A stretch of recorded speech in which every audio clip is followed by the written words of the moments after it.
Hey there, welcome back to Reddit XO, the best channel for Reddit cheating stories. Be sure to like, subscribe, and hit the bell notification for more stories like these. Now, let's get in the video. Kicked out my pregnant cheating girlfriend ex posting from /r/offenchist. I was advised that writing here could also assist, so please excuse me if this is against the rules. A little bit about us. We're both in our 30s and just relocated to a new city across the nation, since I was given a lot higher paid job in an area with usually lower living expenses, as well as being a wonderful place to raise a kid. She is 7 months pregnant at the moment. I was initially shocked because we always use protection, or I pulled out, but after some thought I was ecstatic. It was the perfect time in our lives for kids. I just finished the last payments on my flat, low interest mortgages and first-time buyer benefits FTW, as well as being a strong contender for the job I currently have. In any case, she's been acting strangely aloof and guarded lately. I put it up to pregnancy hormones, but she appeared even more distant and silent than normal at breakfast, so I asked her what was wrong a few times until she shouted that she doesn't always have to answer me and walked away. Okay, whatever, I was late for work, so I went on my way. I received a message about lunchtime asking if I could leave the lab early since she needed to speak about something really important and didn't want to do it until I came home after a long day.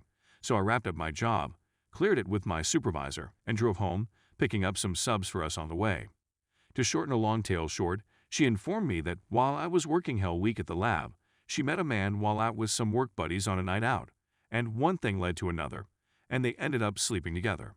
This went on for a week or two, ostensibly because I was constantly working and not spending enough time with her. I worked 14-hour days at the time and simply wanted to relax at home. She recounted how he lied about wearing a condom, claiming he was using very thin ones, and how he didn't realize what he was doing until she felt it. I can't express how upset I was when she told me, so I got up, tossed her sub in the garbage, and left the house to go for a drive to a friend's home to cool down. I arrived home the following morning and asked that we schedule an appointment for a prenatal paternity test, which she was first opposed to but later agreed to. I made an appointment for the following week that morning and remained with my friend till the end of the day. I took the afternoon off work and drove us there in quiet, save from her sobbing and apologizing, completed the surgery, left her off, and went back to my friends till results day. We received the results today, and guess what? I drove us home and ordered she get out and start packing, because I wanted her gone before I came back from work picking up my things from my friends. She was hysterical, telling me that I couldn't just leave her alone and homeless while she was so close to the due date and so far away from home, and that she loved me and wanted me to raise this child with her because it's the only way it'll have a decent life. She's an arts graduate and was working a minimum wage job before the move/pregnancy. I never made it to work. Instead, I drove into a field, called my employer, and he told me to take as much time as I needed, and he'd have a PhD student cover my job. I sat in the back seat for hours, sobbing, while everything fell apart around me. I just put my life in order, and everything was steady and ready for the kid.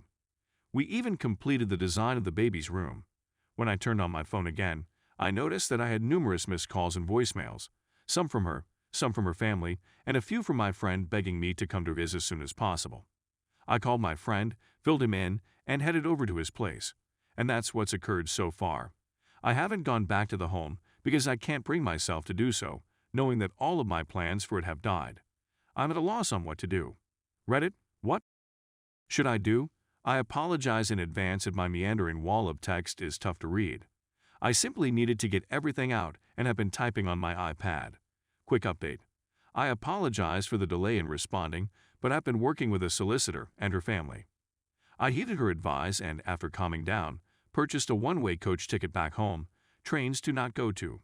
The next morning, I returned to the home with my buddy, and she was still there, as I anticipated. She instantly came over and began holding me and weeping, pleading with me not to stop our relationship. I kept my original thoughts of wanting her to get out of here, so I handed her the piece of paper with the coach ticket and urged her to grab her belongings so I could drop her off at the coach station. After much more sobbing, she packed her luggage, which I placed into the vehicle, and drove us to the bus stand. A buddy was with us the whole time as a witness, since you can never be too cautious. She asked me what she was supposed to do now as an unemployed, homeless single mother, when we got her out of the vehicle with even more weeping and sat her down in the waiting area. She calmed down a little, since there were others around, but My reaction was, "Jenny, you're a jerk. Go to Zach. It is now his issue." Just joking, I told her she should attempt to locate the father, wished her luck, and then departed. I had a few calls from her family wondering if I was crazy and such, but I've had my phone turned off since then and I'm just trying to move on. I may write a real post over the weekend and turn my phone back on. But for the time being, I'm trying to concentrate on work in order to catch up on everything. Thank you very much for your help. This truly is an amazing community and I didn't expect this to blow up like it has. Story 2. Stupidity knows no bounds. This is one of the many instances of infidelity I've heard throughout the course of my career. A guy named Tim, who lived in Atlanta and worked 2 jobs so that his wife, Sarah, could return to school for her master's degree in 2 years and find a job that earned twice as much as she was earning at the time she went back to school. The conclusion of my senior year of high school neared, and I was assigned to a class group project that required the group to meet at a member's house. The group shrunk from 8 to 6, and then to 2, consisting of her and a young gentleman. Because of what was going on between the young couple and Tim's wife, the members were not comfortable hosting a party at their home, it was discovered. Well, it turns out that the young man had an affair with the girlfriend of one of the official members. The 2 of them got into a fight, and he called the other man and said he could have that anytime he wanted. The girlfriend had had enough and went to Tim's home early the next morning, about 7:00 a.m., and knocked on the door to express her displeasure. When Tim answered, she said that she was a former student of his wife's, and that she wanted to talk with him and Sarah about the situation in their class. Because she had been working on the school homework all night, he claimed that his wife was sleeping in his bed. "I understand she had a difficult night," she said, "but she has decided not to work on any more late-night school assignments." He fell in love with his wife the moment he laid eyes on her.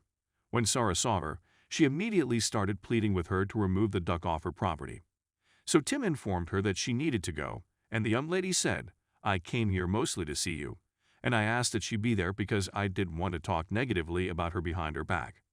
Sarah said that the little girl is a jealous little b*tch, and that she should not put her faith in whatever she says. What is it that the young lady is jealous of?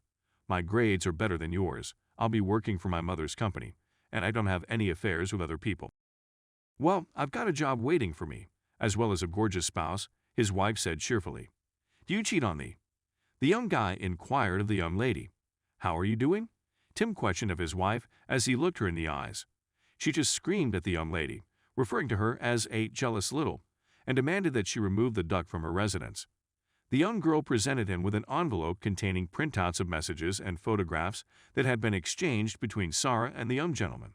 Specifically, she inquired for his email address so that she could give him 15 videos of her ducking the young man, 5 of which were ducking in their home and 3 of which were ducking 2 young people in their home. "Sarah, can you tell me where you got them?" He had been selling such DVDs since the previous school year, according to her, and she was ducking on him because of it. Tim told me, "Man," that had said that she would be able to explain herself. "Man, I was." Laughing so hard that the young lady pulled away and stared at me as if I was nuts, he said. He inquired of the little girl about the possibility of purchasing her breakfast, and she responded that he may tell him anytime he wished. He walked away from Sarah, who was shouting and waving her arms, so she could explain. He was in the way of her progress. Call her mother and give her the tapes, as well as directions on how to get her daughter out of his house, so she can take care of herself. His mother-in-law picked up the phone and answered it.